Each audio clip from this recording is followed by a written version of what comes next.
What if I told you that one of the deadliest deserts on Earth is slowly turning green? A place once called the Sea of Death, where nothing survived, no water, no life, no mercy, is now growing forests. Not naturally, not accidentally, but by design. In northern China lies a vast, unforgiving expanse, the Taklamakan Desert. A golden ocean of sand, stretching over 337,000 square kilometers. For centuries, this land swallowed everything. Caravans disappeared. Villages were buried.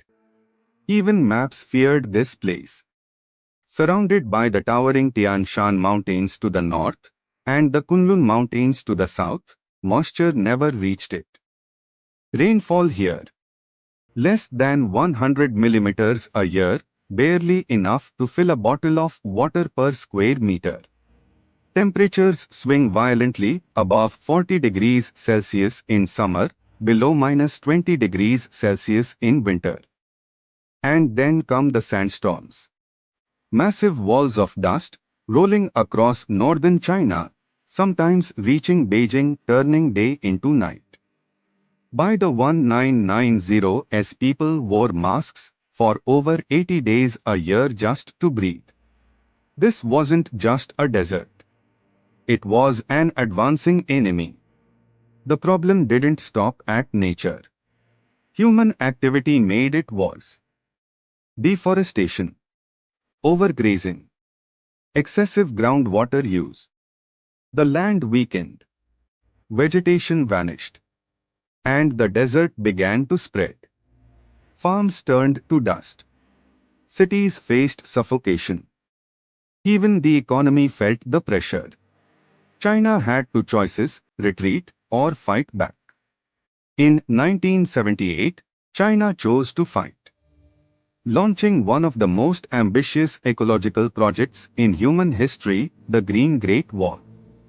Not a single wall, but a vast network of forests, windbreaks, and ecological systems stretching over 4,500 kilometers across northern China.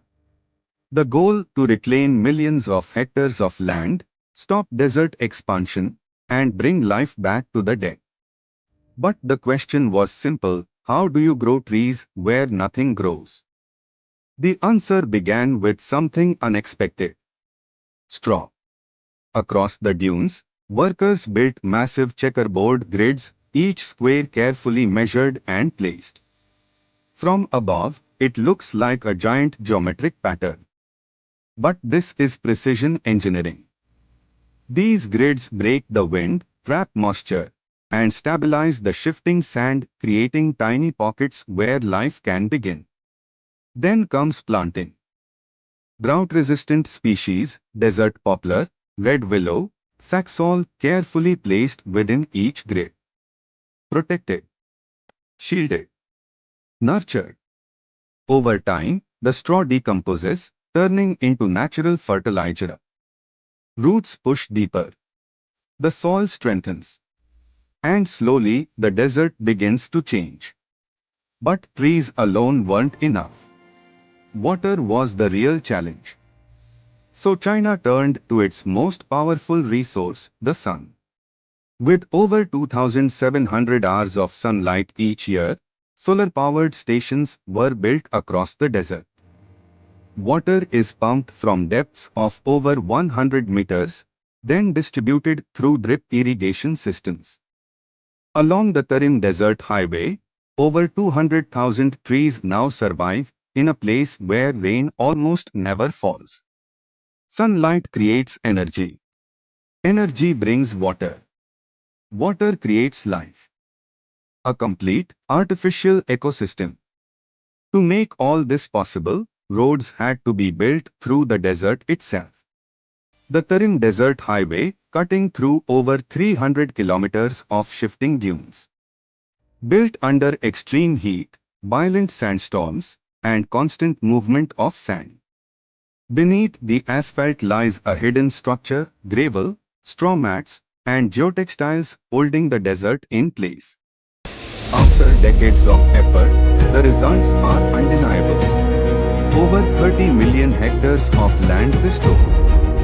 Forest coverage rising from 10% to over 25%. Sandstorms reduced dramatically in many regions.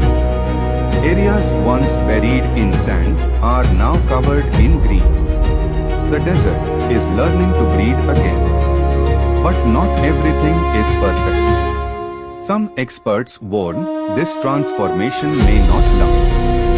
Monoculture planting, mostly poplar and willow, creates fragile ecosystems. In one outbreak, over 1 billion trees were lost. Others argue that too much groundwater is being used, raising concerns about long-term sustainability.